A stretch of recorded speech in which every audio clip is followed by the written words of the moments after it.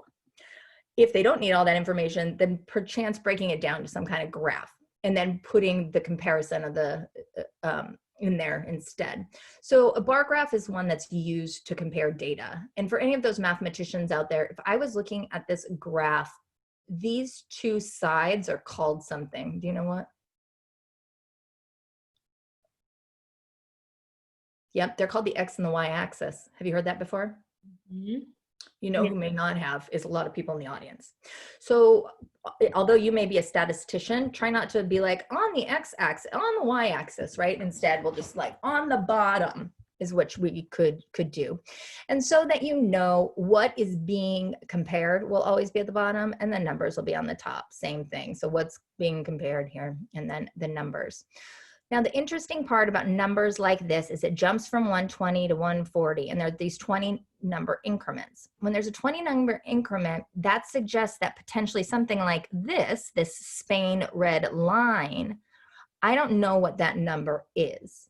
And it's important that if you are making a comparison and you're wanting to do those numbers, to make sure that you are marking or stating specifically the comparison that you want us to know about. Because just showing us that one is higher than the other isn't necessarily informative, right? Like just because I can see that a bar is higher doesn't tell me that it's more than, I suppose. It gives the image that it is, but it hasn't told me anything. The other thing that we have is a pie graph, and the pie graph and the chart follow those same rules. Pie graphs are in fact used to show distribution, however, and so in this case it's how like a budget is divided. You would not want to mention everything in the budget. You'd want to point out the particular parts that you want us to note, and then let us know what those numbers mean in the grand scheme. With pie graphs, I want you to note that that has a visual component to it as well, with a rule that you want to make sure that you are using colors effectively. If you are making your own pie graph, make sure that you do not put colors like green and red next to each other in the event that you have any individuals who are colorblind in the class, because then with those graphs, it starts to blend and merge together and they can't see the distinction between the two. So keeping that in mind as you go forward. The last thing that we have here is a line graph. The one thing that it is, it shows you change over time. The good news about this graph is it really shows each day and what the number was.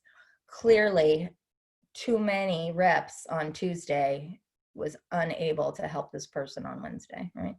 They had a deficit of 20 push-up reps on Wednesday. Wow. At least I made it clear there. But down here you have the number, up here you have the time, and you can show the differentiation.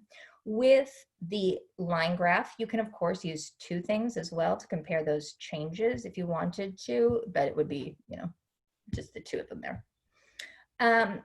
So these different types of charts and graphs are awesome, and they are wonderful visual representations, but making sure that we understand what those numbers mean and how it relates to your topic is going to be most important.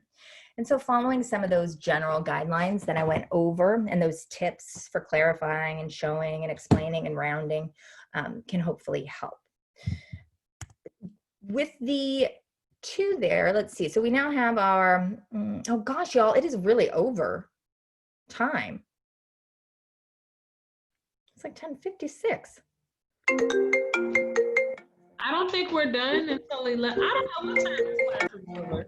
10:50. It's Oh. 10:50.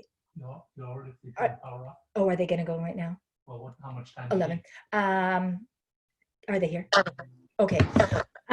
So this is what I'm going, I need 5 minutes, Tom. Okay. Thank you. Okay, everybody. They have to turn the power off today. And I told them they could do it from between 11 and 1 because my next class is at 1. So I'm so sad because this testimony is really fun and it talks a lot about not quoting out of context, because that's what I really want you all to be aware of, is that oftentimes, and this is just, you know, a public service announcement, remember, when an individual's words are reproduced, you can very easily take those words and put them in any place that you want. And society does that so easily because of this process of editing and the ability to do so. So I want you to remember how information is presented to you in that way. I give you this last example and then I'll let you all go. So when was America last great? For me, I would say the turning point for our country was 1913, when we passed the 17th Amendment. And what's So like back when like women couldn't vote? Yeah, 1912, back up, but again, let's Like that go was back. that's kind of your sweet spot right there. Absolutely, but 1913. What year was America great? When it was founded. Except for the slavery. Except for the slavery stuff, you know? I think we were probably our strongest immediately post-World War II. So around the 1950s? Yeah, mid-40s, 50s. I mean, I think the 50s was great other than, you know, segregation and women's rights. Look, we could sit here and paint negative faces of all times in America. Correct. It's Make America Great Again. So when was the last great? It's always been great. So if it's always been great, what are we trying to go back to? We're not going back, we're going forward. Well, I guess the 80s were pretty good. Right, the 80s. The 80s, great music, great Crack video cocaine? games, crack cocaine. Yeah. Well, we're always great. The people are great. So Yeah.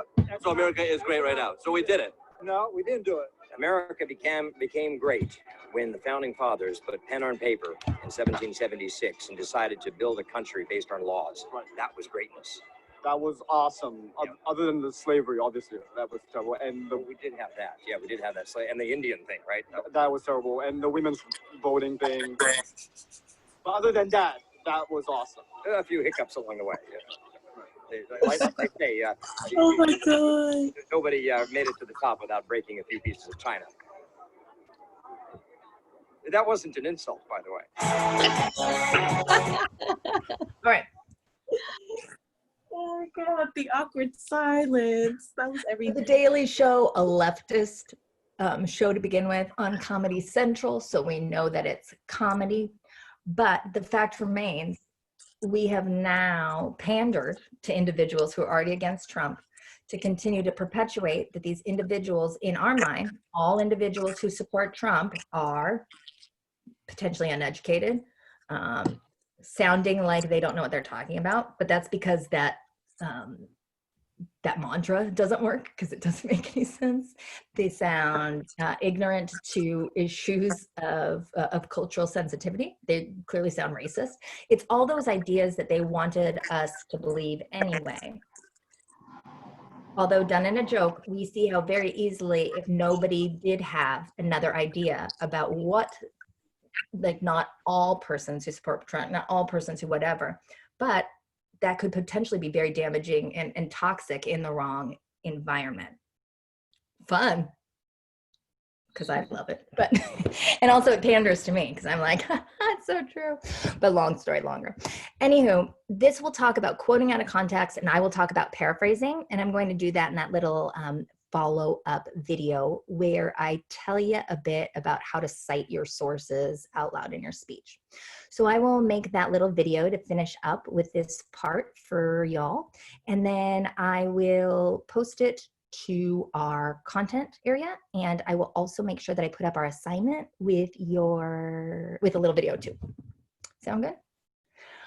Thank you all so much, and I'm sorry this has to be so abrupt to go, but I don't want to lose power, and then we can't do anything. So Thanks for subscribing to our new YouTube. Hi, hey Trevor. Have a great week, y'all, and know that I am here and I am around. And if you want me to look over the skeletons, great. But otherwise, welcome back. Let's keep going. Oh, and sign up if you want to do a live speech. Ah, thank you. All right. Cheers. All right, y'all. Deuces. Bye. And